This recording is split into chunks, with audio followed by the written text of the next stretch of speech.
Good day and welcome back to another DBZ Dokkan video. In this video we're going to be taking a look at the secret weapon of confidence, Pilaf Shu Mai, and basically, to cut a long story short, how good they are at 100% in the hidden potential system. Now they are a World Tournament LR, you can obtain them now from summons for the World Tournament, but for copies of them I think you're out of luck. You'll only be able to get from the missions going forward. Now, the Dragon Ball Seekers category lead of 130%, raising attack for 1 turn on their 12 key, raising attack for 1 turn with a high chance of stunning on their 18 key. So pretty good stuff across the board. They activate the entrance animation upon the character's entry once only and change physical key spheres to AGL key spheres, tech or strength key spheres for 5 turns from the character's entry turn. They will have attack and defense of 120%. And they get an additional attack of 40% when performing a super attack, as well as also an additional 40% if it is an ultra super attack. They get an additional key +1 per type key sphere obtained, and an additional attack and defense of 70%, and launch an additional attack that has a high chance of becoming a super attack with an AGL key sphere obtained.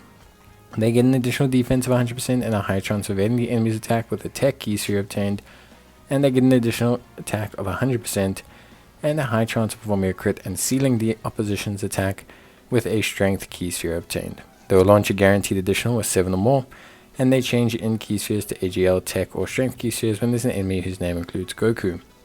Brainiacs, Brutal Beatdown, Thirst for Conquest, Incredible Adventure, Guidance to Dragon Balls, Sharing the Limit, and Legendary Power are their link sets, and they're on DB Saga, Dragon Ball Seekers, Earthbred Fighters, Earthlings, Joint Forces, Revenge, and Terrifying Conquerors. Because of how they work, and just because of like their entire kind of functionality and everything, honestly I'd probably say your best bet for these guys is to just low-key transform, is low-key to give them a hidden potential that is basically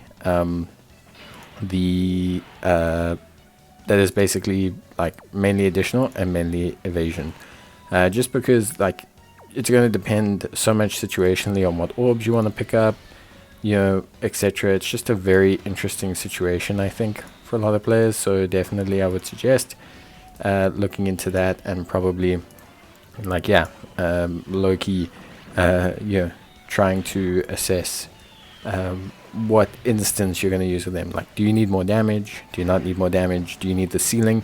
That's the one nice thing about them. They got a lot of versatility. So like, for example, if you need them to have that evasion and that extra defense, go tech. Yeah, it'll make them stronger defensively, it'll give them evasion. It allows them to be pretty flexible if you need to use them. Whereas, for example, if you need to obviously just have them kind of be baseline solid, maybe go AGL. It gives them both good attack and defense. Also gives them that additional super with a high chance of becoming a super attack as well. And just in general gives them, again, a very good set of functionality for them to utilize. So once again, just a very, very good sort of situation for them. On top of that as well, ideally I think overall you have to assess if you need them for damage. The ceiling could be very useful as well in Ultimate Clash. So there's lots of situations where I think you'll find that using these guys is very, very good and very, very simple. So yeah, honestly speaking, I think they've got a great amount of versatility. I think they've got a great situation as well, like overall. And I think, for me, definitely I have to say that I find them to be incredibly useful units, that are really, really solid. So I was very, very impressed with them. I honestly think that they do wonderful numbers. 10 million, it doesn't seem like a lot now, but it's really good for a free-to-play World Tournament unit. You look at like Physical Yamcha, of course, he hits these like ridiculously high numbers and that, but these guys, for me, I like their flexibility. I think they're also defensively solid. They could be very useful. I think they're going to be great in Ultimate Clash. I think they're going to be great in like a lot of situations, and yeah, I'd probably say overall I think they're just going to be really, really solid and really useful in so many different ways. So it's just one of those things. Of course, to each their own. A lot of it's just going to depend on you and how you plan on using them and what content you're going to use them in.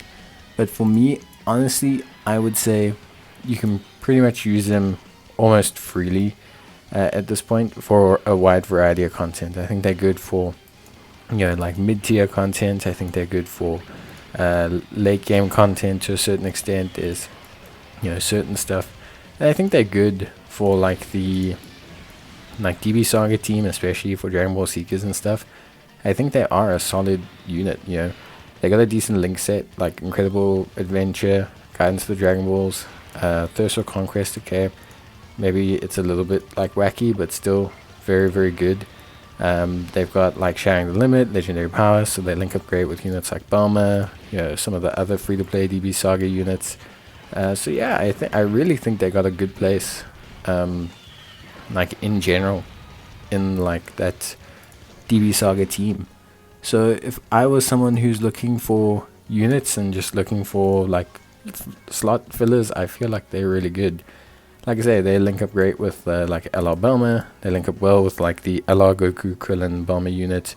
Pretty much any free-to-play DB Saga unit they link up pretty well with. So I just, yeah, have a very good feeling for them. I like them a lot. I think for a World Tournament unit, they're good. I like the flexibility. And I think it's nice that they make orbs. Like, I think it's also something that's pretty cool. Like, they make orbs that it makes them very usable, very like flexible. You can even just bring them as a second slot or a third slot unit.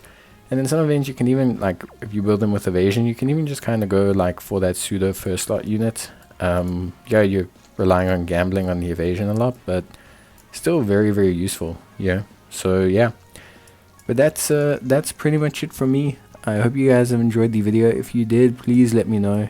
It's always greatly appreciated, and I will see you guys in the next one. So until then, as always, yeah, take care, stay safe, and let me know what you think about them. And I'll see you guys next time. Thank you for watching, and bye.